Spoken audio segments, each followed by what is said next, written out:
on AD. They have access to a couple of checks right already as they start.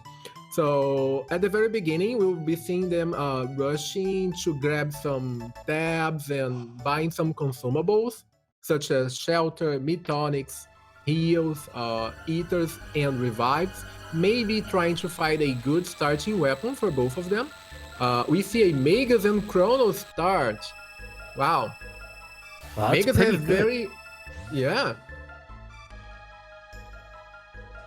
Magus has a very strong initial attack, so he's very powerful for the early game. But you do have to wait for to get 50 tech points in order to learn his very first tech. Meanwhile, Chrono will be learning his first 2 techs very fast, very soon.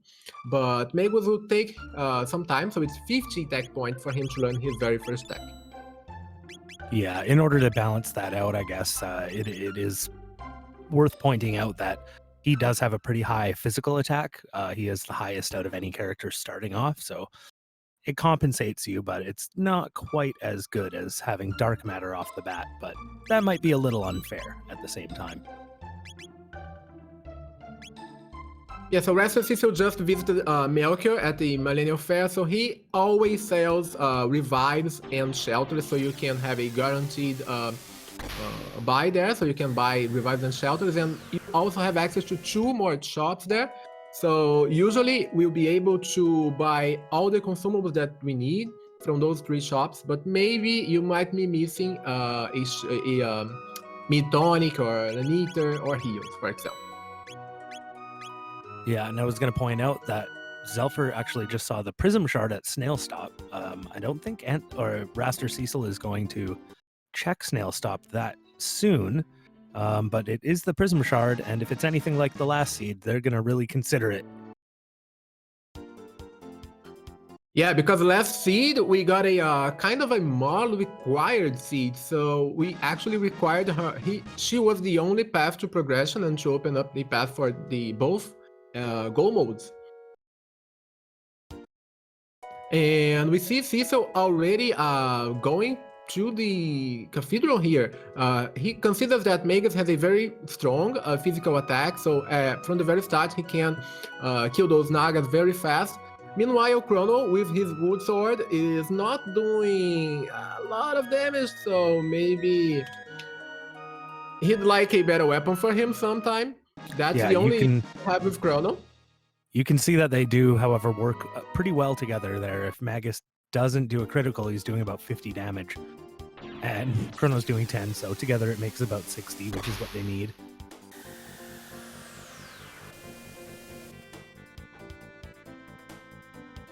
Now, I noticed Cecil does enjoy coming here early, and I can see why. You get a whole load of experience right off the bat there. And it looks like we have Frog as our third character. Oh, Frog!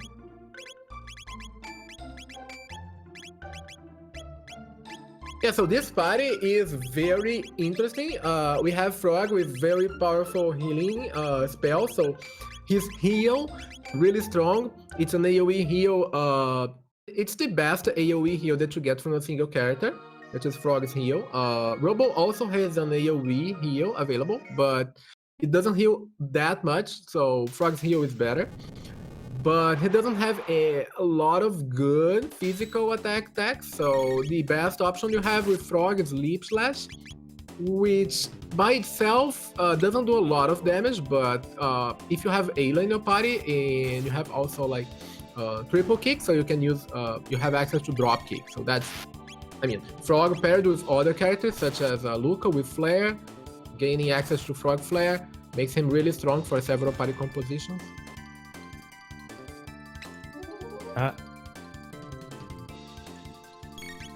Oh, okay. Thank you, Azur. I was gonna ask. I'm not sure if he even checked that yet because he must have done it so quickly that we didn't notice. I was just about to go back and look at the VOD to make sure what it was.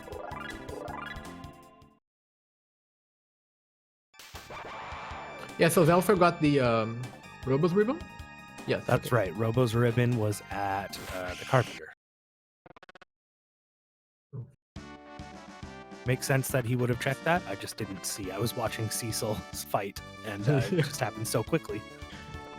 Yeah, we don't have a dedicated tracker today, No. so bear, yeah.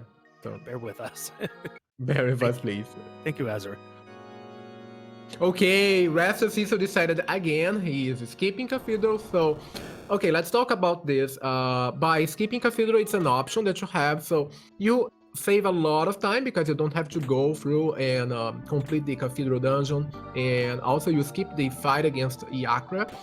And you skip a few cutscenes here and there. So you save like 3 to 4 minutes by skipping Cathedral. But you do lose the access to unlock an extra character. And as we see now, we don't know where Robo or Mar, where they are, so they will unlock more checks for you. Robo gives you access to the Sunken Desert check, and Mar unlocks 2 quests that you can do. So you can unlock the Prison Shard quest, and also you can get the key item from Moonstone after you charge it. So by not doing and by not finishing Cathedral, you kinda risk by not having access to more checks earlier on. So let's see if Xelpher is going to do the same strategy or he's going to finish Cathedral. That's right. It's another thing too that later on it may just skip your mind. You might not remember exactly what you did and didn't do. And so if you don't take care of certain things early, you may end up taking care of them last, and if you need them, that's not the fastest way to do it.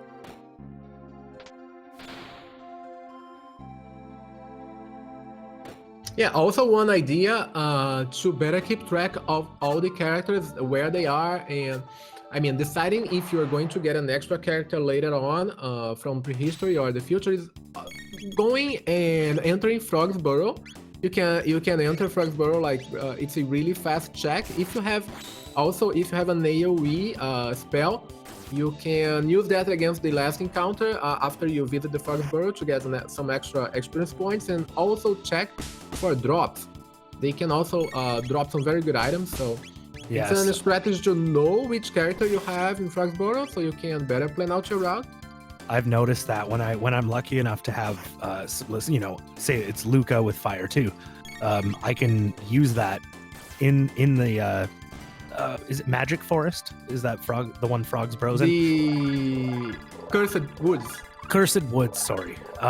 Cursed Woods. So like you said, the enemies in there actually have a tendency to drop pretty nice things. So it can be very worth just checking just for the drop. Indeed. I think recently I saw them dropping power seals. So power seals, like you can go like and do some couple of fights. Power seals sell for a lot of money. So, and you can also use that. So it gives a +10 bonus to power. Keep one and sell a couple and you're laughing. So we have the bent sword. I think that was the same in the last seed. Or maybe it was in a different seed, but in this tournament recently, we saw a similar situation. Sorry, it might have been during your series, Moon. So the bent sword is a piece of the Massimin, so by itself, it doesn't do much. But if you get the other piece of the sword, you can forge the Massimin. And early Valkyrie in the desert. Okay. Wow. That's a lot. Wow. You don't normally see a god tier drop like that in a chest that's such a mid-tier chest, but it is technically possible for it to drop like that. So that is some seriously good luck. Indeed, and it's a strategy that you can go and grab like several chests here without getting into a single fight. So, I mean, free Valkyrie, free Doomfinger, yes, free Megaton Arm, let's go. Now, I hope, unlike in the last seed, that Valkyrie reminds Cecil he may need to use Marl for go mode here. True. We saw Prism Shard at Snail Stop, and boy, you never know what that could lead to when it's one of those first checks. I guess it was the same key item from the snail shop. So the prism shot was also at snail shop last time.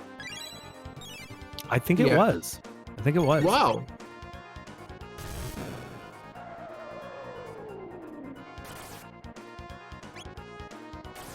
Yeah, so Cecil here is visiting this residence. He has talked to the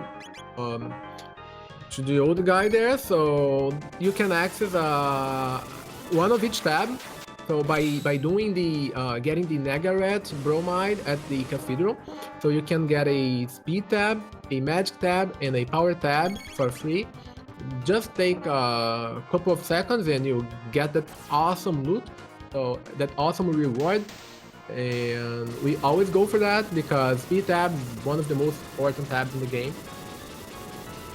Yeah, I think in the in vanilla it only gives you like one magic tab or something, so it's been improved. And for as I taking was down saying, Yakra. Sorry. Oh no, go on. Shortly after this, now, who the fourth character is, so we're gonna see who Ansky turned down, whether or not he will live to regret it. And we see a Dark Mist side. So Magus has a very powerful AoE magic right from the start. So it will give him an advantage for the early game because Dark Mist is really strong and can clear most of the boss fights without any troubles. Now, I'm a little surprised that he would actually take that into Denadoro, because as we know, Heckran Cave is such a good place to use those magic AoEs, and you get such quick tech points. And oh my goodness, look who's at the castle. Oh, what a surprise! So we have a Valkyrie on Raster Cecil, and we have a Marl on Xelpher. Hopefully we can, at some point in this game, get those two things together in one screen. I don't think Xelpher did the Sunken Desert chest looting. No, he did not. Nope, oh, but he okay, probably so he's will. missing the Valkyrie. He might I hope at so. some point. Yeah, I do too. Like now? Oh, he No. almost did. Yeah, my question, by doing Denadoro Mountains now, I don't know if Magus is going to unlock his first tech unless he kind of grinds for that last battle before Mass Immune fight. So I don't think so. That might be kind of some time investment early on, but okay, he's getting the Valkyrie. Xelpher is getting the Valkyrie. That's awesome. It's interesting to see these days someone going to Denadoro early. So like when I started playing this, it was an earlier version of Jets of Time that didn't have as many features, but we actually would often go to Denadoro early. Maybe it was one of the first things we did, and we played it just like Cecil is, basically. Like, you do take quite a few fights in here compared to what you do today. You basically run from everything, but it could prove to actually be, a decent the boost he needs to get started here, get from first gear into second gear, if you will. Yeah, that is a problem. Xelpher's day just got made. Sorry. Yay! He actually was so distracted that he got in that battle. I think didn't mean to. Oh no, he did. He has water too. He has access to water too. So Frog has a water too. Very strong AoE for the early game.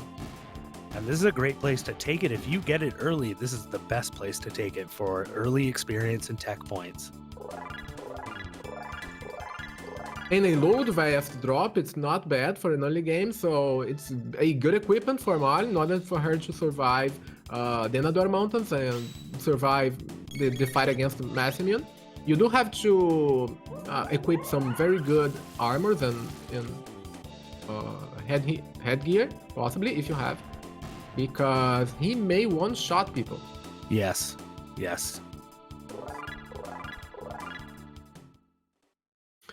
See, for me personally, like if I was playing this seed and I was them, I may be thinking about Heckran first. That's all. It's just I think it's the least risky place to get, go from first into second gear. Yeah, he's a little less risky to fight than mass immune. So I just wanted to mention that's probably where you'll find me doing one of my earlier checks. And also you can unlock, by doing Hackron first, you can unlock a lot of tags for Magus, so maybe 2 or even 3 tags for Magus, so kind of gives you a very good advantage. The possibility here, if Cecil can unlock that Dark Mist before getting into the fight against Mass Immune, that would be ideal. So let's see if that's possible. The problem of doing in early Denador Mountain is that Mass Immune fight is kind of hard in terms of survivability, so he might be one-shotting people if you don't have a good defensive armor. So Chrono with 160 hit points. If he's using his base armors and helms, so okay, he's not now. Okay, that's good. Cecil would have some troubles surviving his attacks. Yeah, really makes a huge difference between the hide tunic and literally anything else.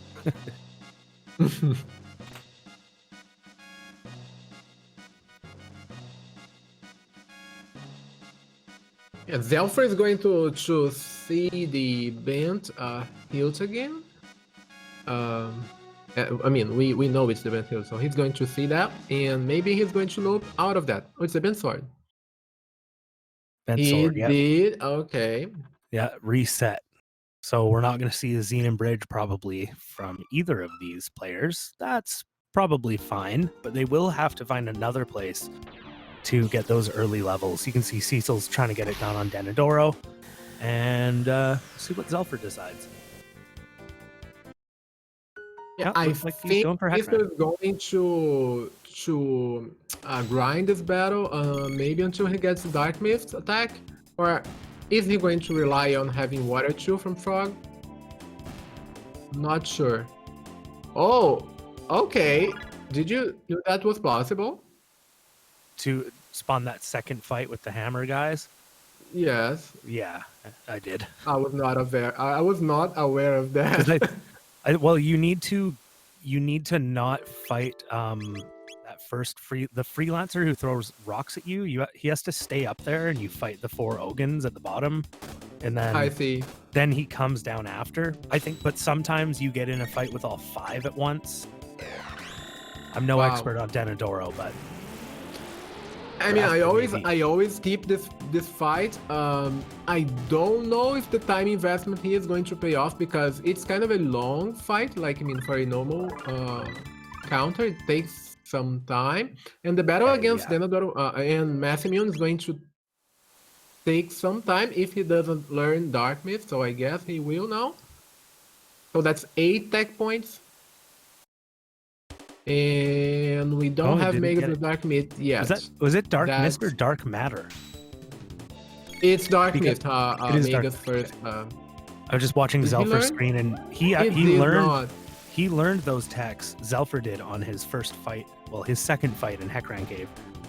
So now he is just cruising through this Hekran sequence, and Chrono learns Luminaire. Wow. Is Luminaire Water 2. Wow. Yeah, that's the downside of doing the Denador Mountains early on, because you don't get enough tech points, and if you need them, you kind of need them to unlock the Magus first tech, so it's kind of risky doing. Maybe the reward here is going to be an advantage for Cecil. Maybe it's dependent, maybe it's something that's going to give him a lead, but we don't know yet. Yeah.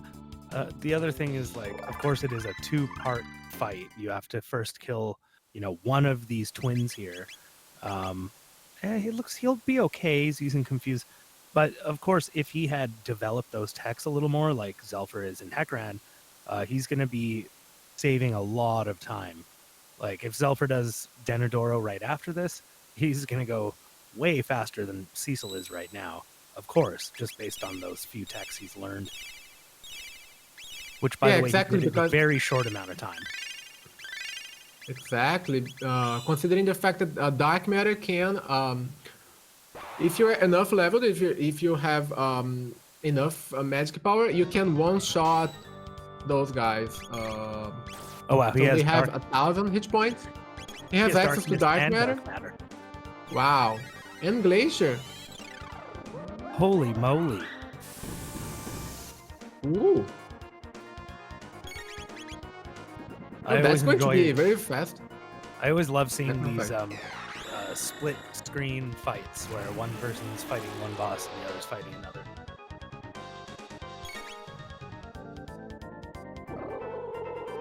Yeah, the battle against Amasa is kind of tricky in the sense that if you don't heal after him goes an attack, so it's very likely that that character is going to get wiped and die from the second attack. So his attacks are really powerful.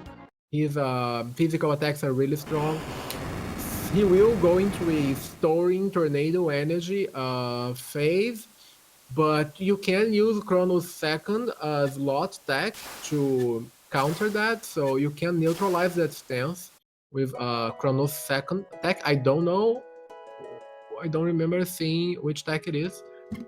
Yeah, so he's storing the energy. If you don't neutralize that, he's going to do a very strong magical AoE, so...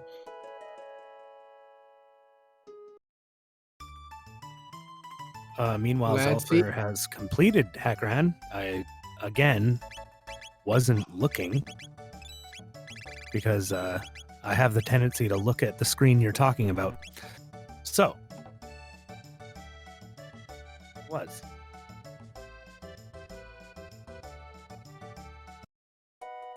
He got the gate key from the band. Yeah, that's exciting. Exciting to watch someone struggle with a boss, but it's also exciting to watch someone go learn magic, which it looks like Xelpher is getting on top of right away. It's also going to unlock... so the gate key, we should explain, will, as you go through that cupboard in Medina Village, it will unlock 65 million BC, which, of course, is another time period in this game. And when you do that, you unlock one extra character for your team and another key item as long as you visit the correct areas.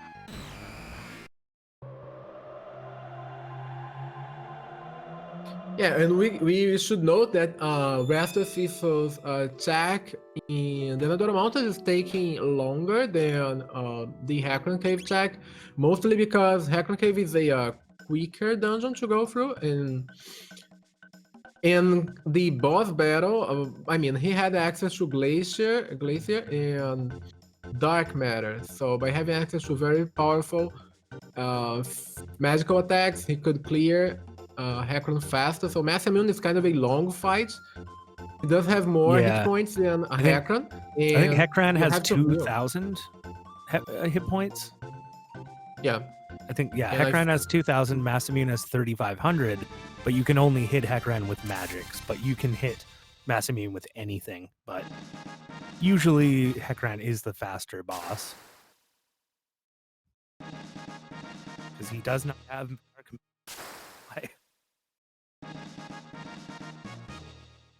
I mean, is the key item Raster Cecil gets here going to give him the advantage? Maybe he's going to pull ahead, because it was a strong decision to go and do Denador Mountains right after noping out of the Venom Bridge. And Xelpher has learned magic, just for those who aren't aware. You do have to go visit Specchio in the End of Time in order to learn magic, like in vanilla. And that's going to unlock the techs for Luca, Marl, Frog, and Chrono. They can learn up to 3 until you visit Specchio. In terms of Ayla, Robo, and Magus, they do not need to learn magic from Specchio, so they can learn all the way up to their last tech without that visit.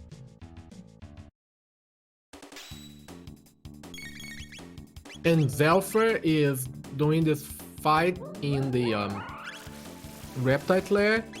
This fight is very rewarding in terms of nearly grinding, so you can like do this fight over and over, and maybe they will drop something. Also, they drop something good sometimes, not in this seed, fortunately. Yeah, it's also nice that he unlocked magic just before he went in here, so that he could earn those tech points, but it looks like he's not grinding at all. He's actually just going to run through the dungeon and go fight Nizbel.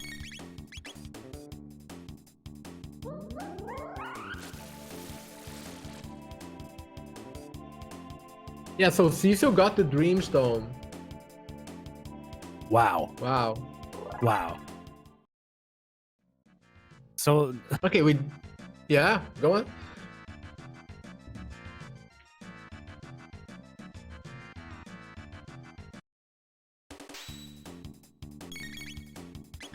So one of the sorry. Okay, go on. It's like we have a satellite delay going on here.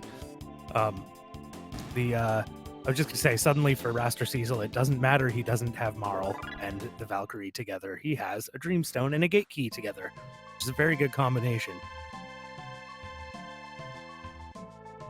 Yeah, so we must, okay, about the go modes that we have in this randomizer. So the go mode that we are looking for here, that's kind of showing up, is the go mode with the Gate Key, the Dreamstone, and the Ruby Knife.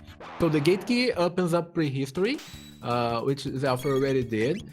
And the Dreamstone enables you to unlock Tyranno layer dungeon in prehistory, so you can access the Dark Ages after you kill Tyranno. And by unlocking the Dark Ages, you can use the Ruby Knife to unlock Ocean Palace, and that leads you to Lava. That's possibly the goal mode that we are looking for here, because we know where the Dreamstone is, we know where the Gate Key is, so we just don't know where the Ruby Knife is. The problem that we have is, like, maybe the Ruby Knife is hidden in a very late dungeon, such as Mount Woe, for example, or even Genodome, and it could possibly be leading to another go mode even, we don't know yet.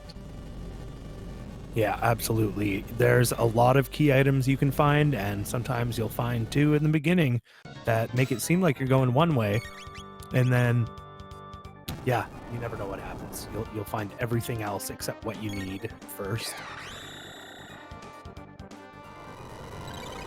Yeah, for example, if Xelpher finds the Ruby Knife from this check, so he's doing the Reptite layer check, it will provide him with another key item. If he finds the Ruby Knife here, it's going to make him very close to go mode. He would just need to go and climb the Nodero Mountains. The same thing for Cecil. He's going to get the Gate Key here, and he's going to need only the Ruby Knife. So the Ruby Knife is the key in this scene. Yeah, and unless they check Dactyl Nest and we find out what character's there, like if it's Robo, that'll unlock the desert for them. If they don't do that, we're going to see a pretty similar progression of checking between the two players. You know, Cecil's going to go get the Gate Key here, then he's going to go fight Nizbel, because he just doesn't have very many other options without Robo and without getting that Prism Shard.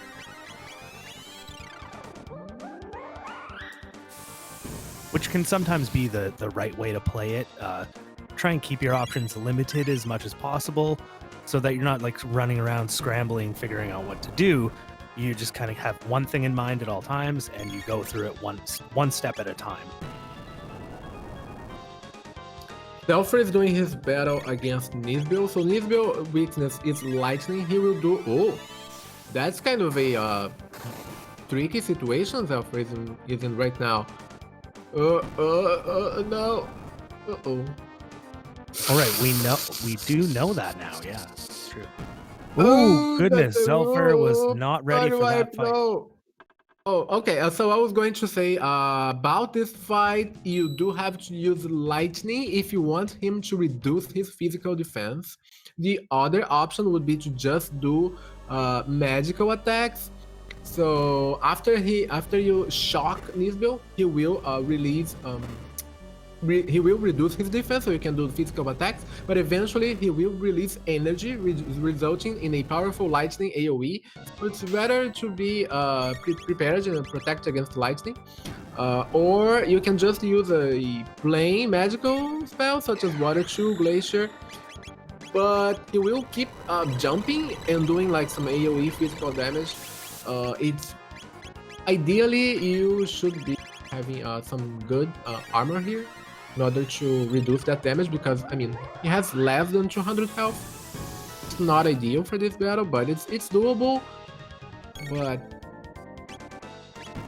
Yeah, that physical AoE that he does, it can be very difficult to keep up with while at the same time outputting enough damage to take him down. He has 5,000 or 6,000 HP, I believe. Maybe it's 6,000. But that could be yeah, hard. I guess so.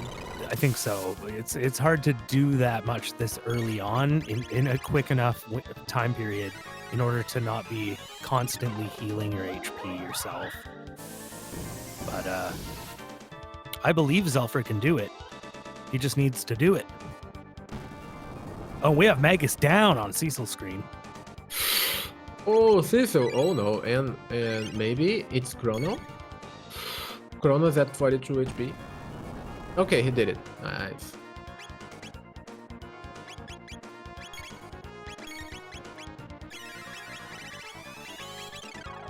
Yeah, the battle against Nisbel, you do have to keep track of your HP. So Xelpher is also using a dual attack here, and it's keeping.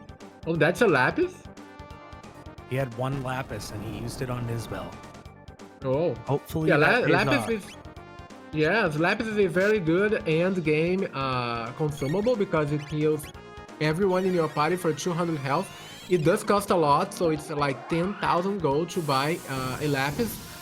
I think that's too much because you don't have access to better things to buy at a later market, such as the new shop that you unlock in before Ocean Palace. That's why, I mean, yeah, he nailed it. Nice. Yeah.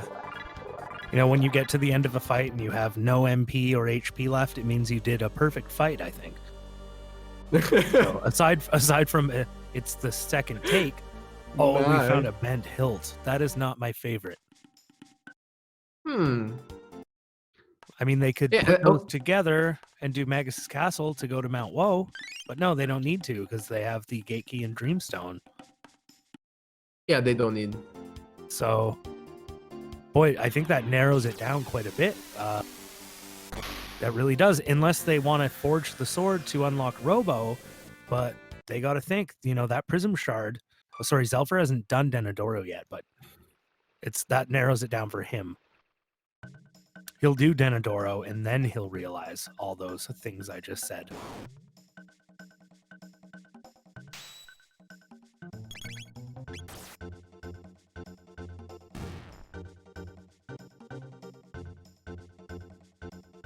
Yeah, sometimes some users really love Mount Woe required seeds, but generally in a race, you don't want to see that, at least as a commentator. So I appreciate you though, Azure. I've done quite a few of these through the tournament, and the longest seed I think we saw was over 3 hours. And yes. I have to admit that after a few hours of trying to have no dead air, it gets extremely exhausting. I definitely agree. I was tracking for that, and it was like nearly 3.5 hours, maybe. Yeah, you're probably done your tracking in the first hour or so, hour and a half. Yeah. Okay, I am really curious to see what if they take Cecil is going to do right now. I'd love to see him go to Dactyl Nest.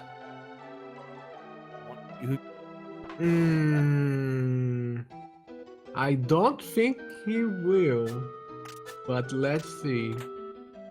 I mean, in the last seed, he did.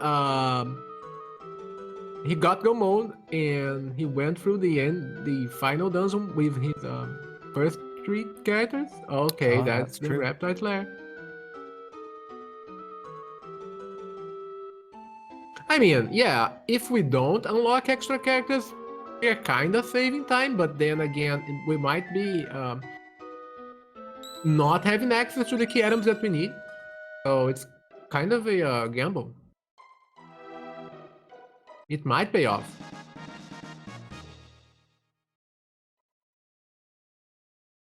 I'm really looking forward to see, once each of our players here has done the area they're in, because they're sort of chasing each other around a little bit in a slightly different order, but they're going to find things in pretty similar fashion here, and their next step is going to make a huge difference. Oh, it looks like Cecil found one of these secret caves. He didn't make it. Oh, no. No, he did not. He missed it. Yeah, so Cecil was just walking and I mean, he was running and walking before without triggering the fight, because he was actually waiting for them to dig so he could enter this secret area with two very good very high-end loot chests, but he missed it, which is unfortunate.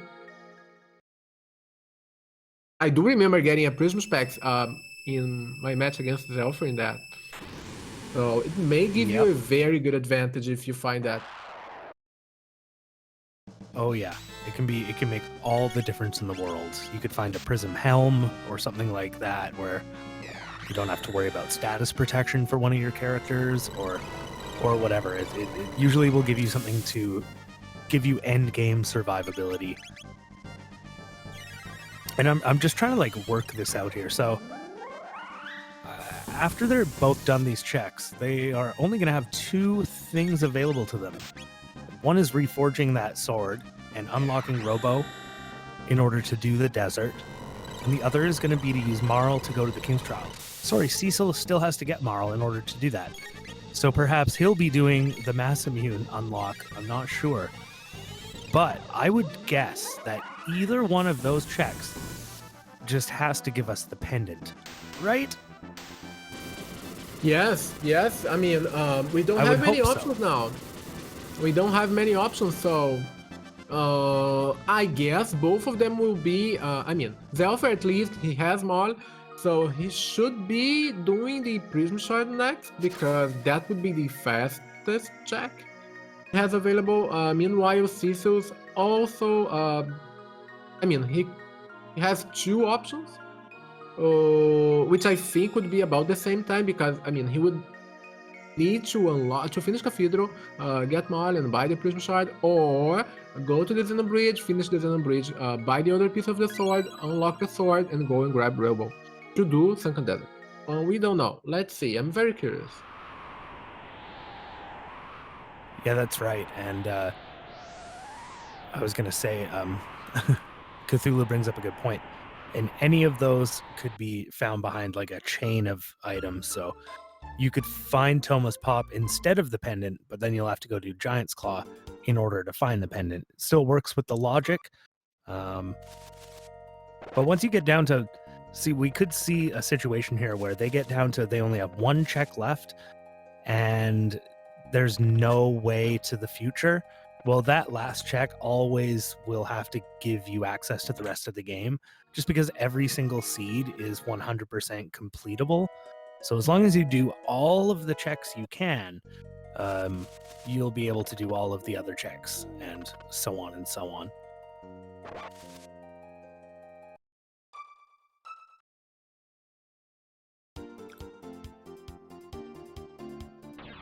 Okay, let's see what decision. What is the routing Xelpher is going to do right now? I guess he's going to buy the Prism Shard. Yeah, definitely going to get the Prism Shard for Snail Stop there. Let's hope he has enough gold. He does not. Okay, he will soon. Yeah, gladly there is a market right next. Yeah, and he plenty of things to sell now. He's been killing and looting, and it's a big meanwhile, part of this game. Cecil Nisbel just released his lightning AoE. If he jumps again, he's going to be in a tricky situation where he would need to heal everyone. It looks like he's chaining the fight pretty well, and he does have Luminaire on Chrono, which is something Xelpher did not have. So as long as he keeps using Chrono to hit him with that Luminaire as soon as he releases that lightning, you get him stuck in a bit of a loop. You'll still always get hit with that AoE lightning, but he won't hit you with that AoE physical or slap you around like he usually does. Will freeze him in And place. also, things we learn, Frog usually misses his lip slash, so it's ideally sometimes we kind of want it to hit, but sometimes it does miss and it's bad. Okay, he nailed it. Nice. Let's go. I was gonna say I just noticed in Xelpher's screen it looked like he did a bit of text canceling in the king's bedroom. I've never seen that before, but it looked like it Wow. worked. He just went to the middle of the bedroom while the king was talking and, you know, do what you do. You hit up and down as fast as you can, basically, while the text dialogue boxes are trying to write themselves out. If you do it at the right spot at the right time, you'll cancel the text before it even gets written, and that dialogue box will close, which can save you quite a bit of time if you know all the right spots to do it in over the run. And now we see an interesting play here. So Cecil is going to the Dactyl Nest. I Ooh. guess he's going to search for more. Yes. Because he knows Frog is at the Frog's Burrow. And he knows this is a quicker check than doing the cathedral. Indeed it is, because you can climb this in a couple of minutes, and the cathedral would require him like 3 to 4 minutes. So yeah, this is quicker, but Mar is not here. Yeah, Marl's not here. So it could be Luca or Ayla, because the only two places we haven't checked now are here, Dactyl Nest, and Protodome in the future, which no one can access yet. They don't have the pendant. So yeah, Luca or Ayla. I'd go for either one. They're both great. Yeah, for sure. I mean, if this is Ayla or Luca, is he going to... I mean, he can't nope out. So, I mean, I don't know if he's going to put them in the party. If... let's see. Also, for Xelpher, I'm really curious to see if that's going to be his end game party, because, I mean, Frog, Mal, and Magus, it's... I don't... Would that be a good party for Lavos? I would think that it would be okay. There's lots of healing available, but there's not a great damage output. So you kind of have survivability, but you don't have, you know, that damage output, which is so important in these races. We've seen that so many times where, depending on how quickly you can kill Lavos, can actually, you know, bring you from behind into the lead and win you the race. Indeed. Oh, it's Luca! That's right. This is game 2 out of a 3-game series, best of 3. Xelpher is in the lead right now, 1-0 after Thursday's race. It was a very close race. Like, they all are now in this final leg of the tournament. Xelpher just found some go mode, didn't he? Yes. Well, that's just dandy. Wow. 43-minute go mode. Amazing. Oh my. Yeah, okay, now we have to talk about party decisions, because I guess it's going to be longer, so it's going to take more time with this party, because you don't, as Broke mentioned, they don't have a very good damage output, so we can't actually rely on Glacier for everything. I mean, it's good for the early and the mid game, but for the late game, it kind of loses its power.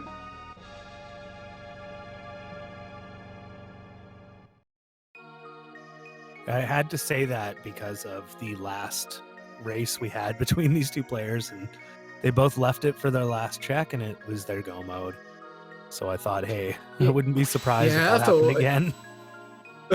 For game 1, we had the mod required seed. She was unlocking all the go modes, actually. So she was unlocking. She was locking the ruby knife and the chrono trigger. I don't remember, or the trigger or the clone. I don't remember exactly, but she was locking both go modes. And we see Mal locking the ruby knife here. So. Oh, and Cecil is going to forge the mass immune. He is. He's unlock Robo and do the Sunken Desert check. Well, that's pretty nice. He's getting a Pearl Edge drop on the bridge there. That's a great sword for Frog.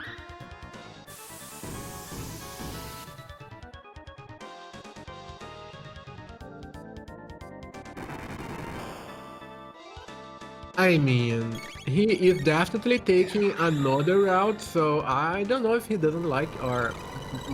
I mean... He left Cathedral behind. He's not doing Cathedral, unless he absolutely is forced to.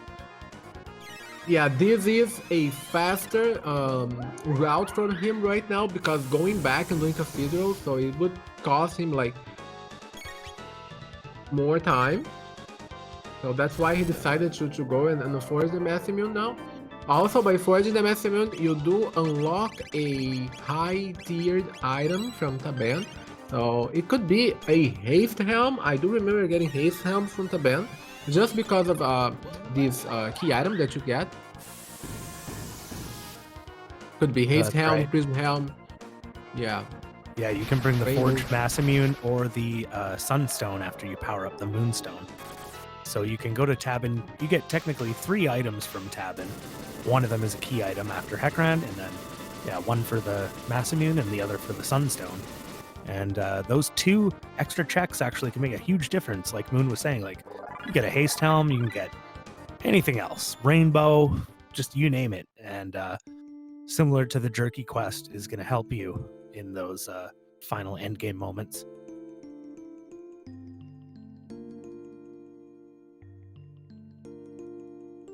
So it'll be interesting to see what Xelpher does here after taking down Xelpher85. No issues whatsoever with that. It looks like he may have done the interesting play I think we saw last seed, where you take the amulet you get from Magus, you stick it on your 3rd character. In this case, it's usually Marl, and then Xelpher85 can't hit you with his chaos. And I think we saw Xelpher do that. Yeah, and Cecil just got a swallow drop from Zomor. That's amazing. A great upgrade for Chrono. I do guess he's going to keep Chrono just because of that swallow, because you do require a very good weapon for him to stay in the party if you want to go to the end game with him. So usually the 3 options that we look for is like a swallow, a Shiva Edge, or a Rainbow. So those 3 are really good for the end game. The swallow not exactly for the damage, but for the +3 speed bonus. Yeah, and I noticed earlier that Cecil did give Chrono 1 speed tab early in the seed. So if he puts the swallow on Chrono now, he'll actually have 16, thus perfect speed for the rest of the seed. Oh, he invested a speed tab right on? He did. He did it right before Mass Immune. Just took that speed tab and put it right on Chrono. Oh yeah, it looks like Xelpher's going right into Tyranno without checking any more characters. Is this going to be his final party? Wow, I'm eager to see how this is going to play out. Very excited.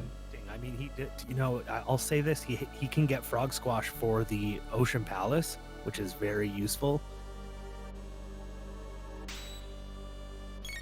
Frog Squash, Dino Tail, and Falcon Hit are kind of the 3 main techs you want to look at for the Ocean Palace elevator sequence, and we'll talk more about that when we get there.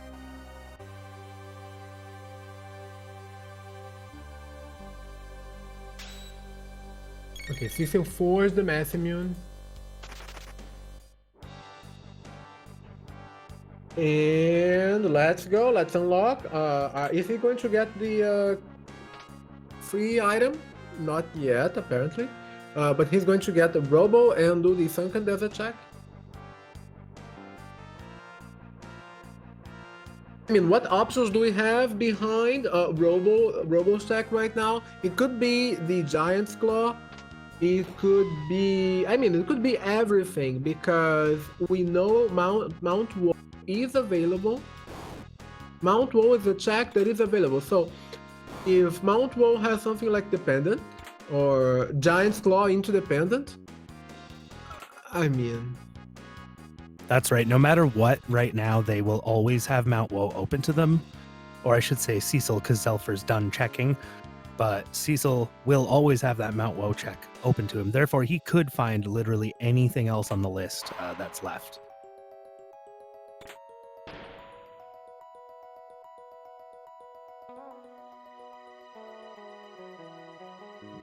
and we'll find out what that is pretty soon. Yeah, Xelpher is going his way through Tyrano Lair. This dungeon has a lot of skips that we can apply and use here to, skip all the non-important battles that we have to face here. But some of them are quite tricky to perform. For example, that encounter before Nisbel 2, he could skip that, but it's kind of a very tight window that you have to do a precise A pressing. To press A precisely at a very tight window in order to skip that.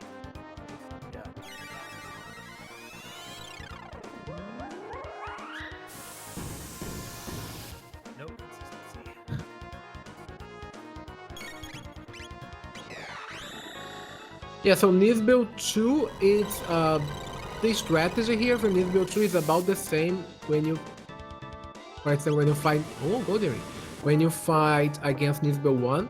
So the only difference is that in order to reduce his physical defense, you do have to hit him several times with lightning attacks. And usually it kind of takes time to do a lot of lightning attacks in a row. So we usually go with only pure magical attacks, and Xelpher has access to Dark Matter and Glacier, so that's enough for this fight.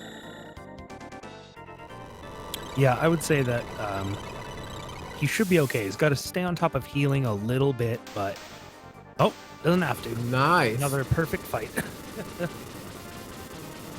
So yeah, so the next battle, the next boss fight for Xelpher is going to be quite tricky because he's kind of a low level right now for that fight, so he should be using some survivability strats such as Magic Wall from Magus. I don't know if Magus has that, or even using barriers before Tyrano's ultimate attack. So after the countdown, he's going to start a countdown after Azala dies, and after that countdown, he's going to do a very powerful AoE based on a single element. I do see a lot of elemental mails, so if he wants to survive, he should just mix them and use all the different colors. So yeah, that's a good strategy. What he's doing there, yeah.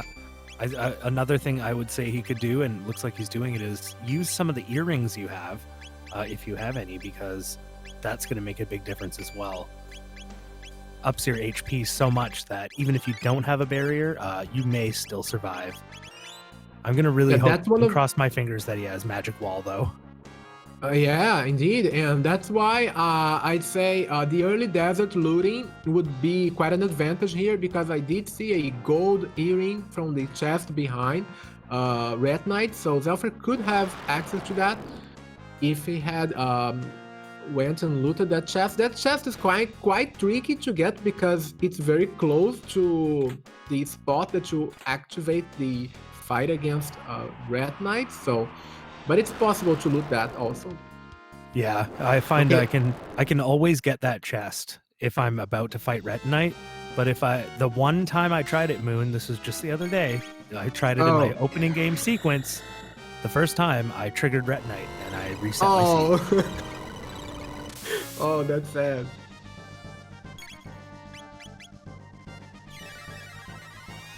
But I mean, I think like there are a few chests that I do try and go and grab like every seed, and I mean it may give an advantage for the runner to go and grab that little item that's going to be a huge difference, such as a green dream or a gold earring, even a gold stud.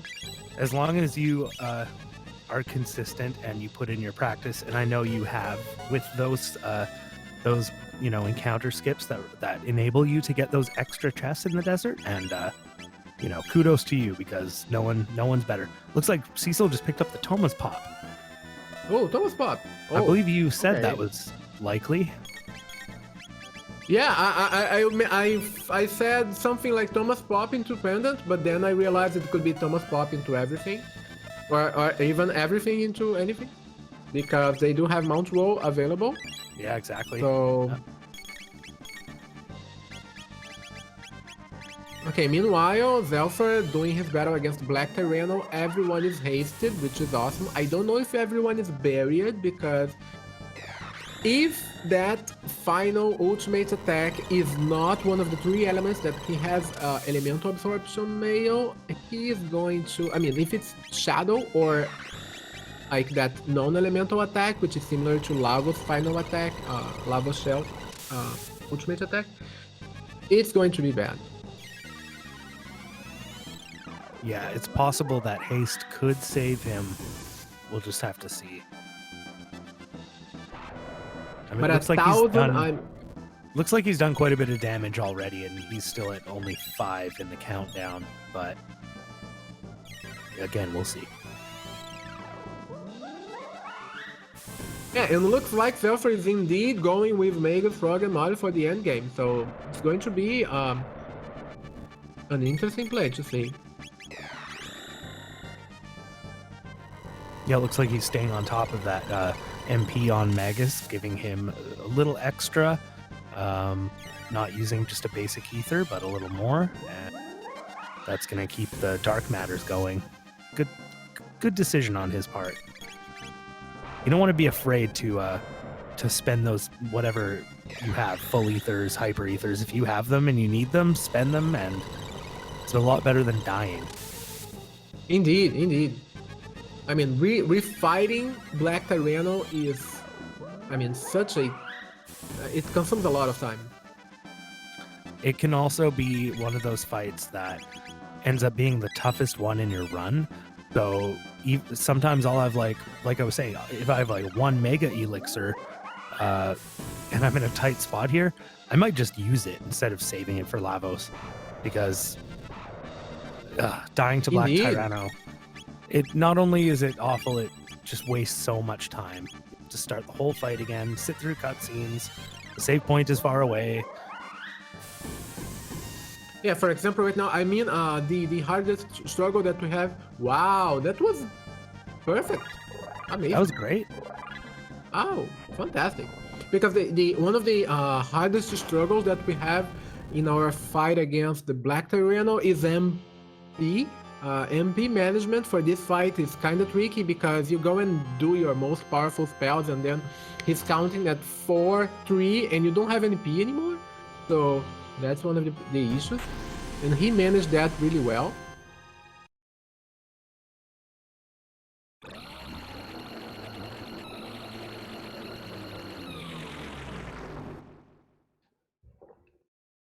Cecil starting his fight against Rust Tyranno. We're going to see what he gets out of this. It's not going to be a difficult fight, so there won't be much to say. It's very similar to Black Tyranno. He does a countdown and then he attacks you. One interesting strategy you can deploy is if you wear a Frenzy Band or Rage Band on your characters, they will counter attack him every time he counts down, and that's a really good way to get extra damage in. Yeah, having Frenzy Bands or Rage Bands here, it helps a lot for you to make sure you do enough damage.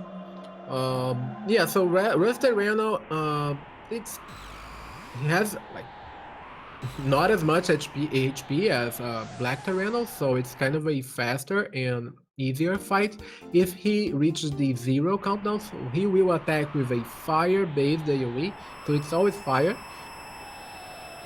If you're not confident enough that you can do enough damage to kill him before the countdown, so make sure to use fire protection.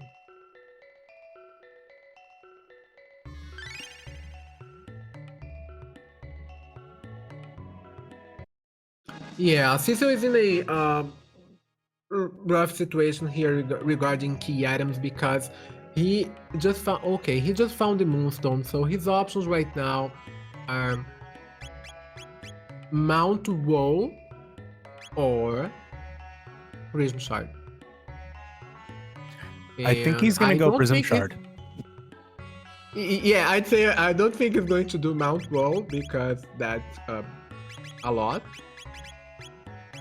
He's also probably thinking, I am never skipping Cathedral again. Yeah, That is true. That is true. I mean, I have skipped Cathedral a few times, and every time that I try and skip Cathedral, I regret it. So I don't know. It may pay off. I mean, it's hard. It could be the play for a few seeds. So if you're not using the character that's behind Cathedral, and if it's not Robo, if it's not Marl, I mean, if you don't need a key item behind Prism Shard, Moonstone, and Sunken Desert, you can skip Cathedral. But the chances of you needing that is, Yeah, that's exactly what I've said for a long time is I'll consider skipping Cathedral if I start with Robo and Marl in my first 3. But then you'd really like Luca or Ayla or someone else in your party, and that's the problem. I mean, or Megas. I know what you mean. I agree, and still, it may be quicker to check because you may be getting like Protodome or Dactyl Nest available, and those are way faster than doing Cathedral.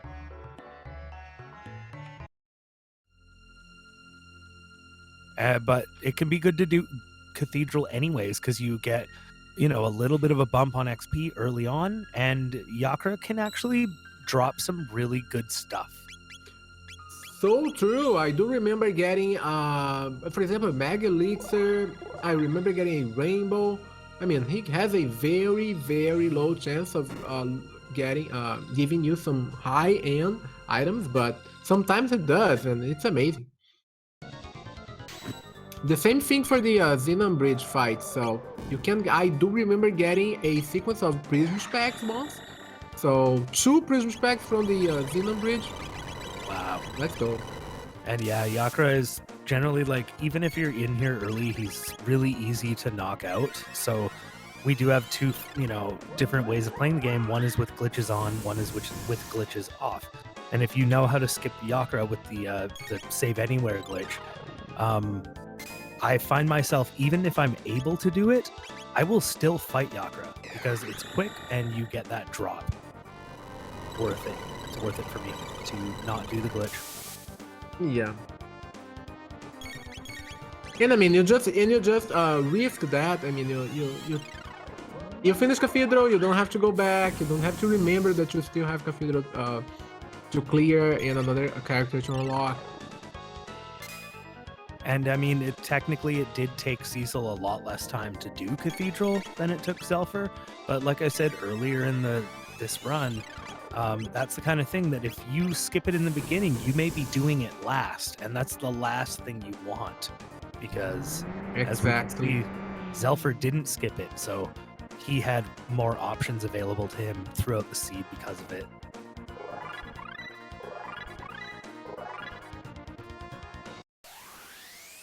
So like, if you're gonna skip it, geez, I don't know when I guess the whole idea is to do it last, but like we said, don't do it last unless you already have Marl and Robo in your party. Otherwise, you're locking yourself out of progression, which unfortunately is what Cecil has done to himself in the seed. Yeah, that's unfortunate.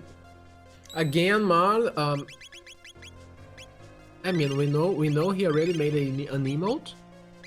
No Marl emote on the Discord, so I don't know what he's going to do now. Oh, maybe he's promoting his new emote. That's the whole point. I don't care if I lose the tournament. I shouldn't say the word lose, because depending on the outcome of this game, if Cecil ends up not winning, he will have placed 4th overall in the tournament, which is still great because we had a lot of people who entered and a lot of great competition throughout the whole entire tournament, which started months ago. Yeah, I think it was January, right? We are. I think so. I think it was January.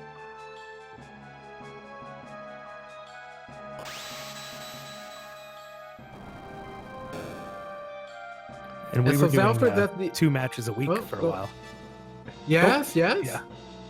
No, I was just going to say Xelpher is doing the usual routing that in Ocean Palace there is a possibility for you to go out of your way to grab a very good chest, but just wants to go fast, and he just reached the point where he could stop and grind. So this battle here, so this encounter is one of the most rewarding in terms of experience points and tech points.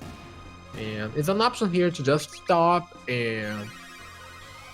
Okay, that was not enough. Yeah, usually if Magus is not at level 25, 26, the Dark Matter is not enough to kill everyone. So...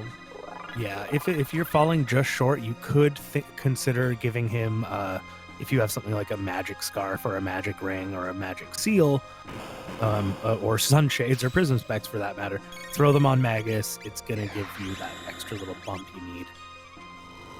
Otherwise, just do 2 attacks in succession like he is doing. He's going Dark Matter then Ice too. Yeah, but those mages have like 1,000, 1,050. Like that. 1,000? All that? I thought it was like something like 750? 750? I don't know, I'm not sure. I think the mages are higher. I think they have... Higher? I think they Okay. have 1,050, I think. I could be wrong, but I think that's what they have. So, yeah. Because and they have high magic from... defense. Yeah. From what I remember, I do think when Magus reaches like level 27, he's able to one-shot them. Maybe we're going to see... Okay, we'll see. We'll see if I'm wrong, which I usually am. No, because I do remember, yeah, so 700... Right. Okay, yeah, 750, I'm I probably guess. thinking of hard mode or something silly like that. Oh, okay. Yeah, so there are 3 different difficulties you can roll your seed in. We always play in normal for these races, but you can also roll an easy or a hard, and it affects a number of things like drops. But one major thing it affects is the HP of the enemies you fight. And if you're in hard mode, they are just harder to kill. They have higher HP. That goes for everything, including Lavos. There is also boss scaling flag. We are not playing with boss scaling flag, but it is a flag optional that we can raise all the bosses' HP except for final fights. Yeah, we have a lot of different flags that we're not playing this tournament. For example, the locked character flag, boss scaling, not using ZO2, for example. We could still be facing Lavos after ZO2, if that's an option. There are a lot of flags, and for the next version of Jets of Time, we're going to have even more, a lot of new things coming up, so make sure to check the next version of Jets of Time. And I think somehow I heard Raster Cecil slap his forehead, even though he's not on microphone and he lives on the other side of the world. But I heard it. He is now in go mode. He is now in go mode. Okay, that was a unfortunately for Cecil, it's a 25-minute difference from Xelpher's go mode. Ooh, and that's why we say don't skip Cathedral unless you have Paro and Robo. Oh, yes. Don't do it. If you want to gamble, you can, yeah. Skip Cathedral, maybe it's going to pay off, but it's very risky. Very, very risky. If you do skip it, you would have to think of a better time to come back and do it again, like instead of saving it for last. Again, that's part of the strategy for the player is if I'm going to skip it, I'm not going to go there until I absolutely have to. But yeah, that cost him 25 minutes. So sometimes you learn more from your defeats than you do from your success.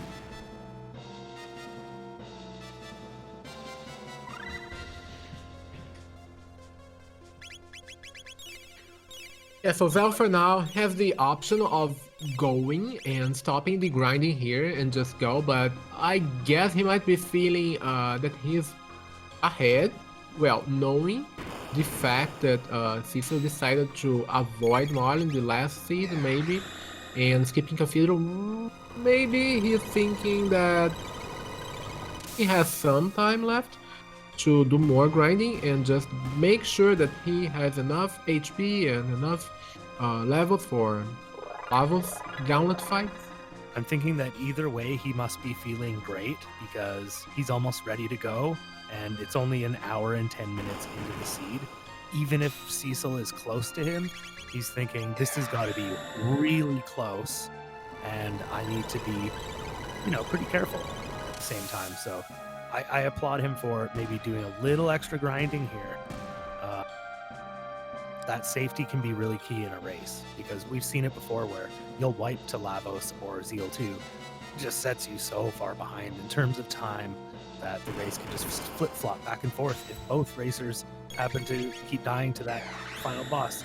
It makes for great entertainment. Yeah, I do remember watching a race like that. And it was so exciting. Yeah, it makes for great entertainment, but it's not what you want to be doing as a racer at the end of the day. And so getting an extra 1 or 2 levels makes all the difference. We have to take note of Cecil's decision to put a Bear Berserker on Mard. So Mard was Berserked, and that was like with a Valkyrie, let's go. I've seen Cecil post clips of himself playing with Marl with a Berserker. He has a history of doing this now. What, does he not like her or what? Because if you love Marl, you put a Berserker on her, I think.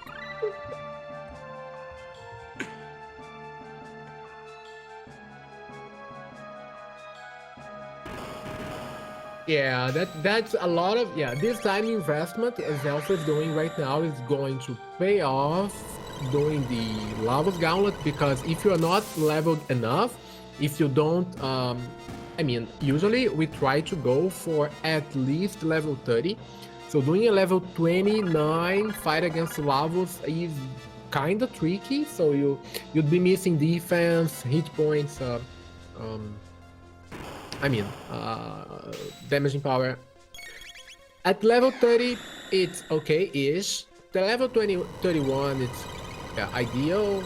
31, 32, and 33, 34, 35, it means you're kind of losing time if you go for a lot of grinding. So you should aim for the best spot to be on. If you're confident enough, if you have access to a gold earring, for example, you could push to lower levels because HP would not be a problem.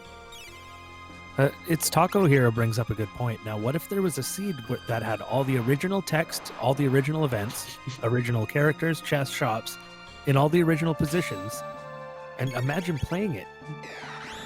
That would be very interesting. I've never heard of a version of Chrono Trigger that's like that.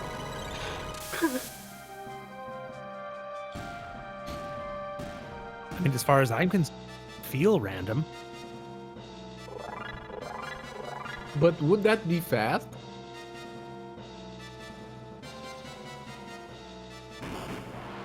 Well, it depends who you are, I guess.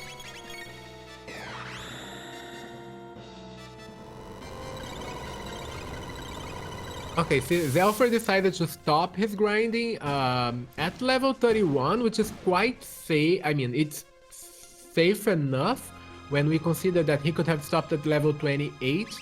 So he's at level 32 right now, which usually is going to bring him some advantage. He has access to a silver earring and a gold earring.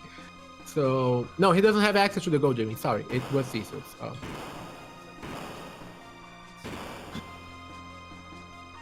On Xelpher.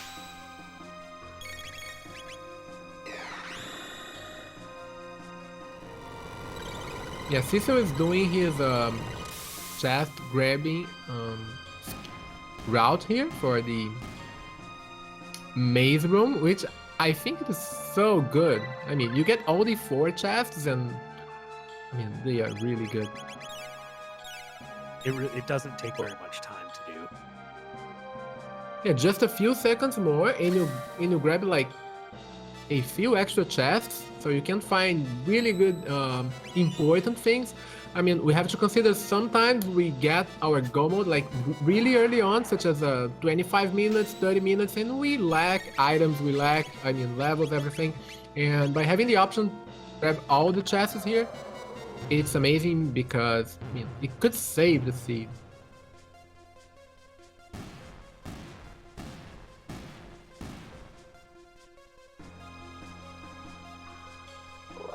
Yeah, Xelpher decided to grind for much more time than he could. I mean, he could have stopped before, but I mean, investing a few minutes here, it's going to make the final lava fights so much safer for him.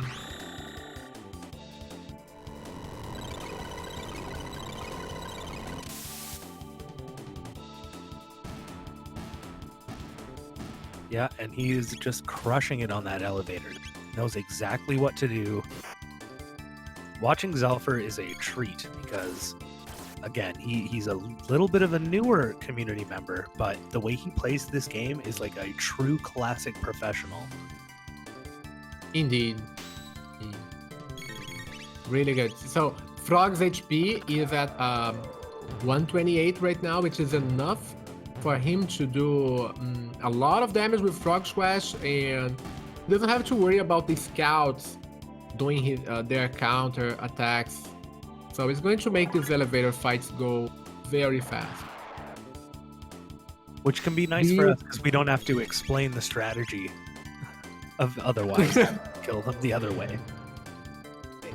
Yeah, if you'd have to hit them with their elements, so fire against fire, blue against the blue one, and lightning against the yellow one, and that takes a lot of time. You can't use an AoE magic here because you kill 2, but then again the other 4 will counter attack each one at that time, so it's going to take a while.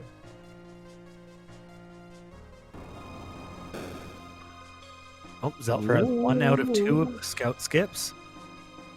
I don't know what we call those exactly, technically, professionally, but see if you get 2 out of 2. Oh, you came in. Okay, that's good. That's good enough. That's good. I think you did the same in the last race. It was It's the proc skip. Yeah, let's do the proc skip or the Yeah, no. The scout skip. I believe we have to credit other players with that one. People who play the that weird other version of the game that is this skip used in the vanilla speedrun? 100% it is. Oh, okay. That's what when I started playing this, I was playing a lot with Averin. Ooh, Cecil just slightly tweaking out that skip there. He had the right alignment, and then it looks like he just accidentally pressed his D-pad. But yeah, when me and Averin were learning this, we looked at those vanilla speedruns pretty closely to learn all of the Tyrant Malayer, and that was, led to a few other things, and that's what we do. I see. We copy the best and try to become the next. Yeah. I mean, yeah, we learned from the best. I learned from you. I learned from all the other runners before me. And yeah, in terms of... I do remember watching Taco also trying that skip. I would just we could shout out like El Grand Jerry and Red Slash and some of those, Puexel. Some of those players who have really put in their time more than anyone else. And without them, well, we'd be sitting here for a lot longer today. Indeed.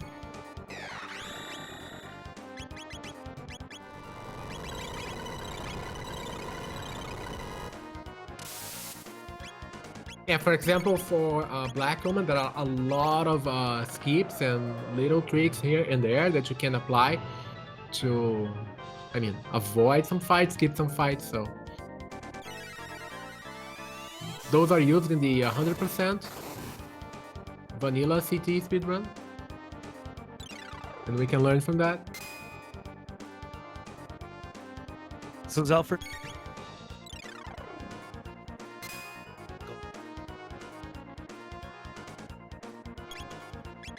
he's just gonna cycle the damage he's doing and try to end each turn with an ice spell. That'll just keep the golems from hitting you with a big, strong AoE. I guess he's sacrificing Frog if they all die, so they have 7,000 hit points. Apparently I was wrong.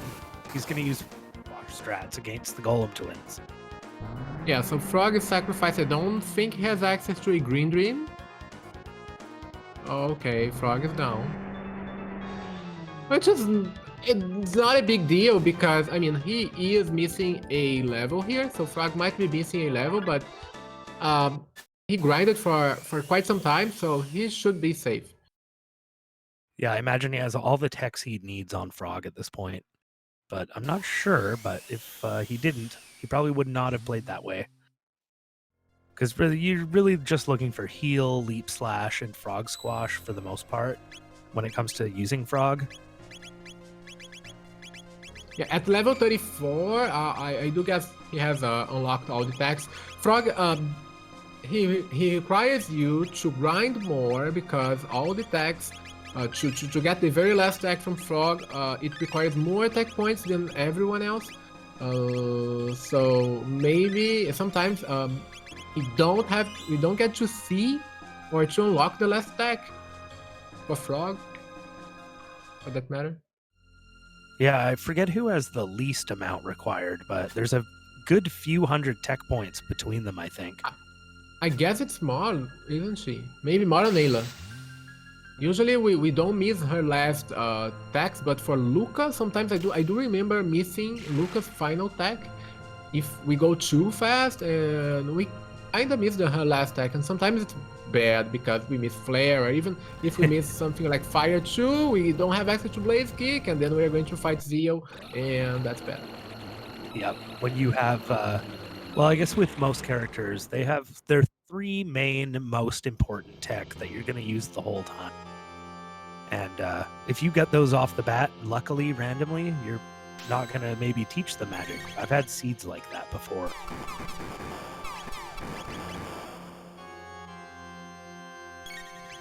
Yeah, finishing the game without unlocking magic feels so good because then we save time and we use all our strategies with very limited decks available. That's nice. Okay, we're seeing Glacier strats here with Dark Matter. That's obstacle, so this attack will inflict a random status on all the three characters, but he is protected, and he's not affected by that. Wow. Yes. Amazing. I mean, sometimes it'll miss you, but I didn't happen to see what he put on his characters for protection. Okay, the next attack is bad because it's an AoE and it's really powerful, and I don't think he will survive. Mal is dead. Okay, she's not. Okay, they're not dead. Oh, that's good. That was good. That was... that was close. That was close. Yep, he's got it all dialed in for this run. He's put in his practice or something, because so many close calls like this throughout his run with bosses, and he just pulls through in an incredible He's playing fashion. it safe. Indeed, playing it safe. Frog just uses a heal on everyone, and Frog's heal is very strong, so healing for more than 400 hit points on everyone. Let's go.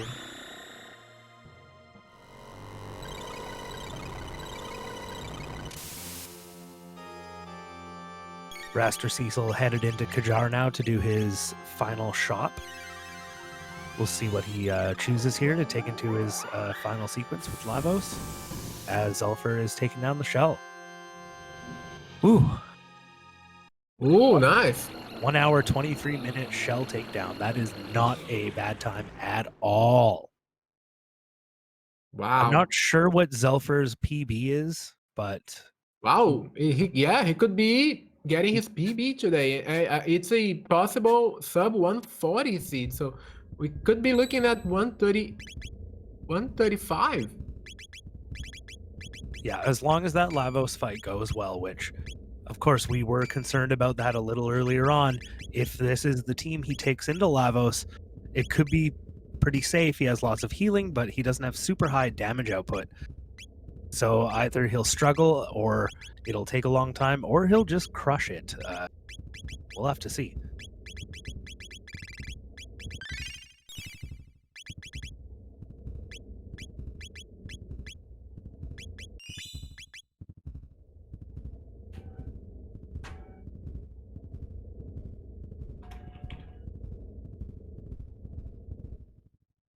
Yep, loser final Xelpher. bronze medal race.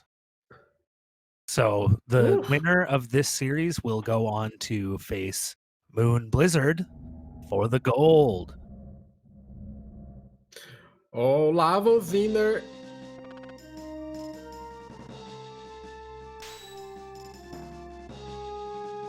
Yeah, so laser beams. 300, 400 damage. Yeah, the brackets need to be updated. They're just slightly out of date right now. Yeah, so the full finals is going to be after this. So apparently if Xelpher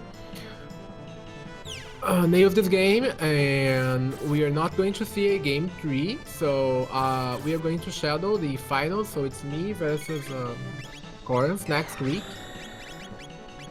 Yeah, if you're on challenge.com right now looking at the brackets, it looks like they need to be updated. I don't have access to do that personally, or else I would have already.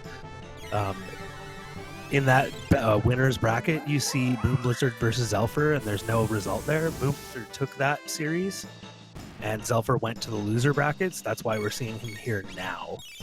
So this is the end of the loser bracket, and if Xelpher wins this, he'll go back and refight Moon for the gold. Brock, it's me versus Corins What? for the finals. Yeah, me. Yeah. Oh, okay. Never mind. I'm all screwed up. Thank you, Moon. Yeah. This is the bronze medal, so 3rd and 4th place. Okay. And me versus Corins for the 1st and 2nd. How embarrassing for me. Nah, it's all fine. Yeah, I must say that bracket's kind of confusing sometimes. There were a I few times I definitely got understand confused. that. Yeah. I definitely understand that. Sometimes I kept watching the brackets and I couldn't get it sometimes.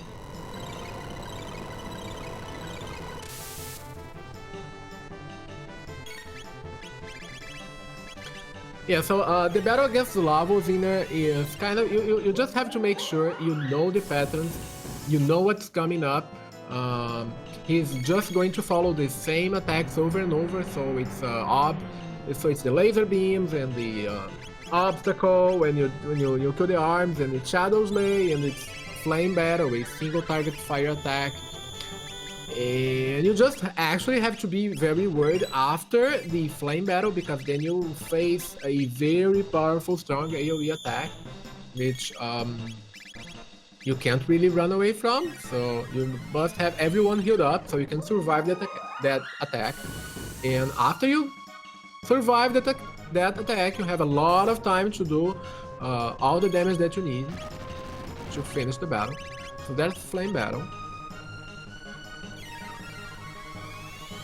Yeah, I don't know if Xelpher went back to buy a pile of ethers, or if he bought 99 ethers at any point during the run, which I highly recommend, by the way.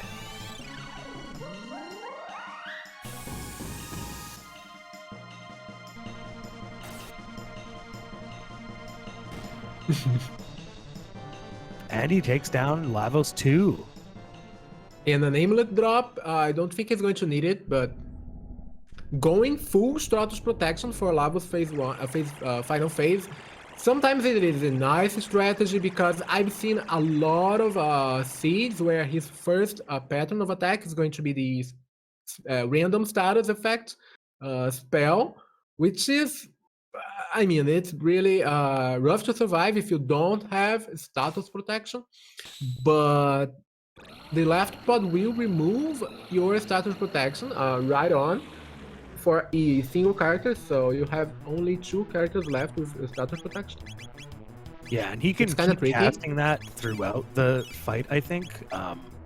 Yeah. So sometimes, yeah, I'll do the same thing. I'll use 1 or 0 pieces of status. Okay. I do see a lack of ethers on Xelpher, so he Yeah. has access to a single elixir and 2 hyper ethers. So that's close. That's close. I guess he's going to rely on physical attacks, maybe. So let's see. Haste is a very good thing to do at this point in this fight when you're Xelpher. And ever, really.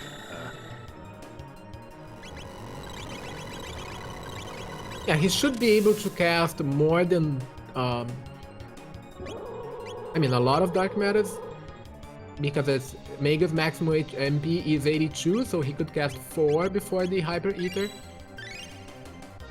Yeah, it would have been wise to slap that silver stud on Magus if he didn't already. It doesn't look like he did. Indeed, that would be a have very been good- a very good strat. Yeah, if you're low on ethers but you have silver stud or gold stud, that's what you want to do. And the white May on Megas. Good call.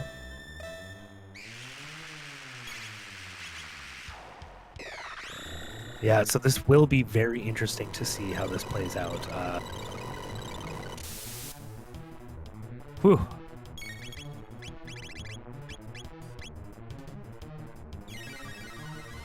Cecil, Yeah, of so the course, center- getting into his grind there in Ocean Palace. What were you going to say, Moon?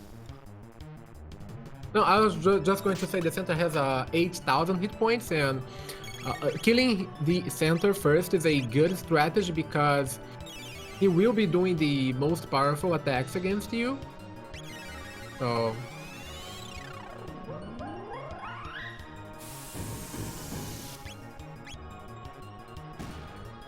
center is down. Nice. It's nice that he got to do that with a glacier. It's a single target. And if you kill the center with a full screen AoE, you will receive a devastating counterattack from the 2-bit. So it's nice to finish him off with a single target. I don't think Magus has haste yet. Magus is not hasted, but everyone else is. So Frog is hasted, Marl is hasted. That's going to make this fight go really fast. Gonna help that it looks like he only wanted to haste his glacier team set up there. Indeed. That's gonna do a lot of good for him. They're doing 2,000 per, and that right bit has 20,000 life total. So if he can keep up this assault, boy, he might be able to get this done a lot easier than I thought. Yeah. He's going to manage those last ethers that he has so well here. The right bit is going to revive the center sometime soon. Okay. Now he should change his strategy and use dark matter for Magus, so... That's right. Now that that right bit's defense is down, he can go back to that AoE, and it's actually going to do damage to the center and the right bit at the same time. And the glacier for the center, yeah, this is a good call because you need to kill him again in order to make sure you can survive. Yeah, I wouldn't play around with the center bit in a case like this, especially because if you let him go on too long, he's either going to start changing time periods on you, and you never know what to expect at that point, or he could get stuck here as well and start slapping you and hitting you with a Crying Heavens, which is a very powerful lightning attack. So best bet is to get that center bit down in every Lavos fight, every time, and you won't have to deal with that stuff.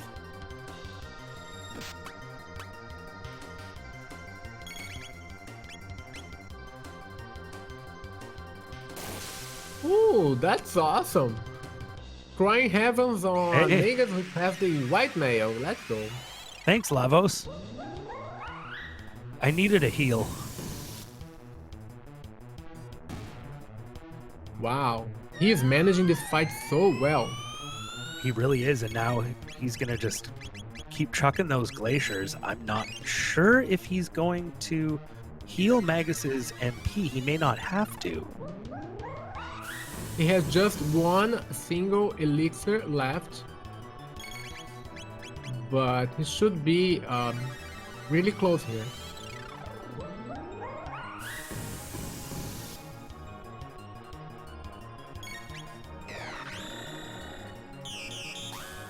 That's a defense blink, so you just have to wait. Yeah, it just takes a second to wait. And it's good not to queue up too many attacks against him so that you have a chance to avoid hitting him when his defense goes up for that split second. So rather than like chaining, 2 or 3 attacks against him at once, just give it a little bit of time in between each attack.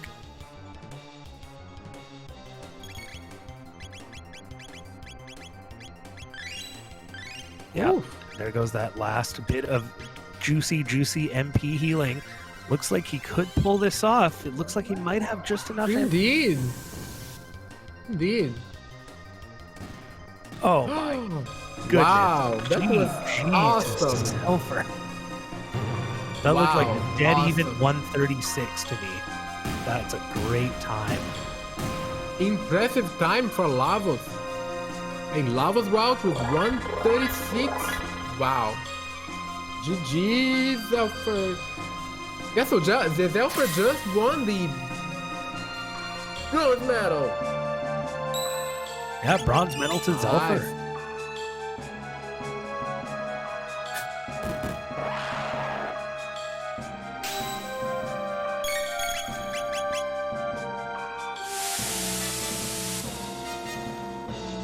Meanwhile, we see Raster Cecil is making his way through the Ocean Palace elevator. Here we go. Here goes Frog Squash. This is what you want to see. Let's see. Xelpher's coming up.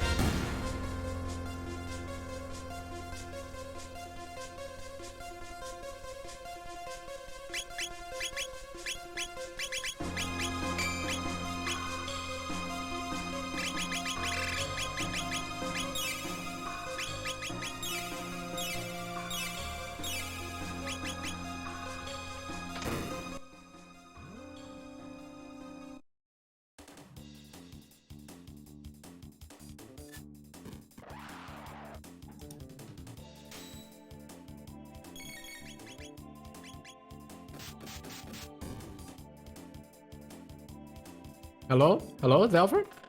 Oh, hello? Oh, hello. Congratulations. You won the bronze medal. Third place. Thank you. Yeah, talk us through defeat. What are your thoughts on defeat? Oh man. Well, the worries began when I saw Prism Shard at the shop again, in the snail shop. I was like, oh no.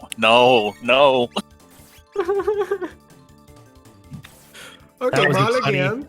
That was a funny coincidence, wasn't it? It was. I was just like, oh no, this better not be. I'm like, you know what? We're gonna start the quest to ignore the Prism Shard again, and let's see how far this goes. And then the choices became, well, I could do Mount Woe, and well, I'm not doing that. Or I could get both pieces of the sword, do the bridge that I skipped from the first time, forge the sword, get Robo, go to desert, go do desert. I'm like, man, that's gonna take a long time. I'm like, you know what? Let's start with Prism Shard, and let's see what happens. And I'm really glad I did. Amazing, yeah.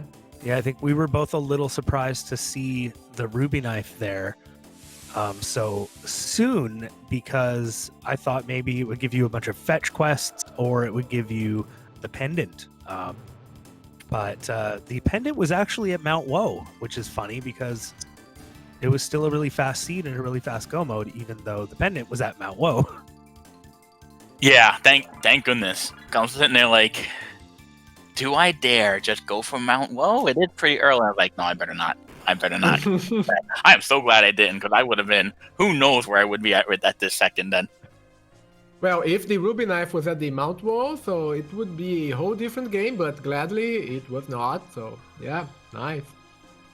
Yeah, That, and that was an amazing time for a Lavos fight. really amazing time on the seed. Period. Yeah, congratulations. I'm not. Is that a PB for you, or is your PB actually lower? Moon, when we raced, was my time right around here? It's my PB's right around here. Whatever my race. No, from what I remember, this is your PB, I guess. This is the new one. I think it's like by a minute. Yeah, maybe by a minute. Well, it's really close. Thank you very much. I was really worried going into the Lavos fight. I'm like, my strongest move is Glacier. This is a problem. Yeah, so I mean, you managed your MP so well because you had like 0 consumables for MP replenishing. So that was amazing. Oh yeah, I noticed. I was like, all right, well, let's restore my MP before the final fight. And I was like, 1 elixir and 2 hyper ethers and no more regular ethers, huh? Oh, well, I really was considering purposely losing to the shell so I could go back to the new shop and like get better gear and get better consumables and everything. But I was really worried about Lavos 2 and those arms because I knew I could not kill an arm on the first turn. So I was like, you know what? I completely forgot about the consumables. I was just like, all right, let's go forward. Let's see how this goes. And then I was happy. Then I figured out I had no consumables. And then I was really stressed. Oh, yeah. I mean, it worked out really well. So Glacier doing 2,000 damage. And you didn't even haste Megas. Well, you decided that well, Glacier was doing good, and I had I was very low on consumables. You know, only specific people got the MP. I'm really surprised I didn't give it to Magus for once, but yeah, he didn't make the cut. Glacier was the way. Wow, congratulations. That made me very nervous watching you go into that fight with such low a level of mana consumables, and I was like, oh boy, well, we could see the race, you know, even up here, you never know. And then no, you told the game who's boss. I think I asked the game to make me get lucky. And you did you also didn't climb the Dactyl nest for an extra character, so you were like, I mean, was it you didn't want anyone else? No, usually once I have a semi decent team, I'm usually done looking for characters, unless, of course, Nice. I need it for progression. And I was happy with my team right up until Ocean Palace. I was really happy with Glacier. Glacier was great. Glacier served me well. I got to Ocean Palace, and I'm like, maybe I should have gotten someone else for this part. Too late by then. Yeah, just for that grind, I guess, because for the rest of it, you were okay with Frog Squash.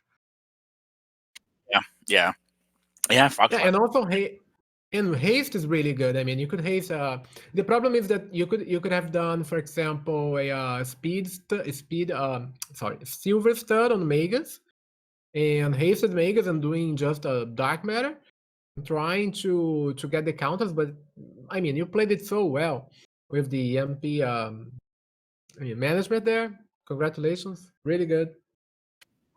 Thank you very much. Much appreciated. Yeah, so Cecil is joining us in text chat. It looks like he is using this as an opportunity to promote his new emote, which is no Marl. Make sure you go follow him and subscribe to him so that you can use his emote to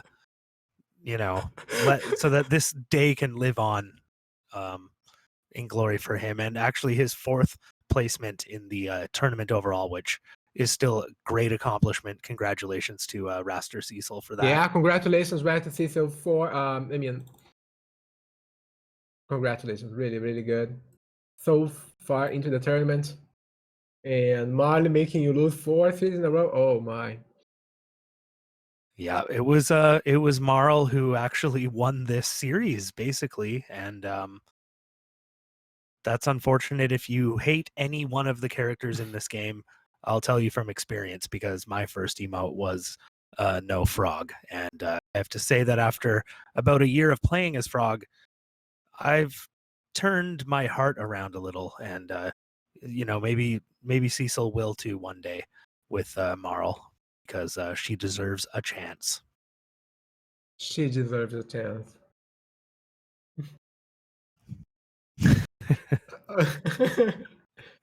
Okay. Yeah, so next week, everyone, if you want to continue watching the Jets of Time finals, we'll be having Moonbleeder, me, versus Corns for the finals next week. So it's a best of 3. Yes, Oof. that is the correct information. Don't listen to me. It's going to be Moon Blizzard versus Corinth for the silver gold matchup. It's a very good match. Yeah, I made a mistake earlier, and for that I apologize.